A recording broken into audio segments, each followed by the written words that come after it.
Breaking news. जी हाँ, Israel और फ़लस्तीनियों के हथियारबंद इस्लामिक चरमपंथी संगठन हमास के बीच टकराव बढ़ता जा रहा है। मंगलवार को हमास ने कहा कि इसराइल ने यरूशलेम और अल अक्सा में उकसाने वाला काम किया है और इसकी आग गाज़ा तक पहुंच गई है।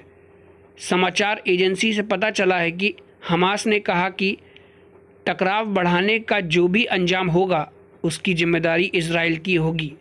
दूसरी तरफ इजरायली प्रधानमंत्री बेंयामिन नेतन्याहू ने कहा कि हमास को इसकी भारी कीमत चुकानी पड़ेगी। हमास के नेता इस्माइल हानिया ने टेलीविज़न पर प्रसारित अपने भाषण में कहा, कतर, मिस्र और संयुक्त राष्ट्र ने हमसे संपर्क पर शांति की अपील की है, लेकिन हमने इसराइल को संदेश दिया है कि अगर वे टकराव चाहते हैं तो हम तैयार हैं और अगर वे उसे रोकना चाहते हैं तो भी हम तैयार हैं। इससे पहले इस्राएली प्रधानमंत्री बेंयामिन नेतन्याहू ने गाज़ा पट्टी में फ़लस्तीनी हथियारबंद समूहों को चेतावनी देते हुए कहा था कि भारी कीमत चुकानी पड़ेगी। सोमवार को इसराइल में 1967 के युद्ध की बरसी की छुट्टी थी और इसी दिन हमास ने यरूशलेम के बाहरी इलाकों में रॉकेट दाग दिया था।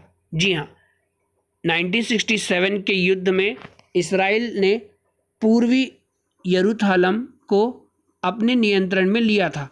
हमास के रॉकेट हमले बाद ही इस्राएली पीएम ने कहा था कि हमास और इस्लामिक जिहाद को भारी कीमत चुकानी पड़ेगी। पिछले हफ्ते शुक्रवार की रात यरूशलेम की अल अक्सा मस्जिद में फ़लस्तीनियों और इस्राएली सुरक्षा बलों के बीच हिंसक झड़प हुई थी।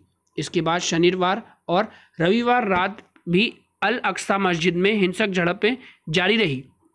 सोशल मीडिया पर अल अक्सा मस्जिद के भीतर इस्राएली सुरक्षा बलों की कार्रवाई की तस्वीरें शेयर की जाने लगी। इसके बाद इस्लामिकी देशों से तीखी प्रतिक्रिया आई कि इसराइल रमज़ान के पवित्र महीनों में अल अक्सा मस्जिद के भीतर नमाज अदा करने गए लोगों पर हमला कर रहा है। सऊदी अरब, तुर्की, ईरान, पाकिस्तान, कुवैत और खाड़ी के कई देशों ने इसराइल की खुलकर निंदा की है। सऊदी अरब के विदेश मंत्रालय ने यरूशलेम से फ़लस्तीनी परिवार के निकालने की इस्राएली योजना को खारिज कर दिया है। बड़ी खबरों को चंद मिनटों में देखने के लिए सब्सक्राइब करें सिर्फ डेली फटाफट न्यूज़ चैनल।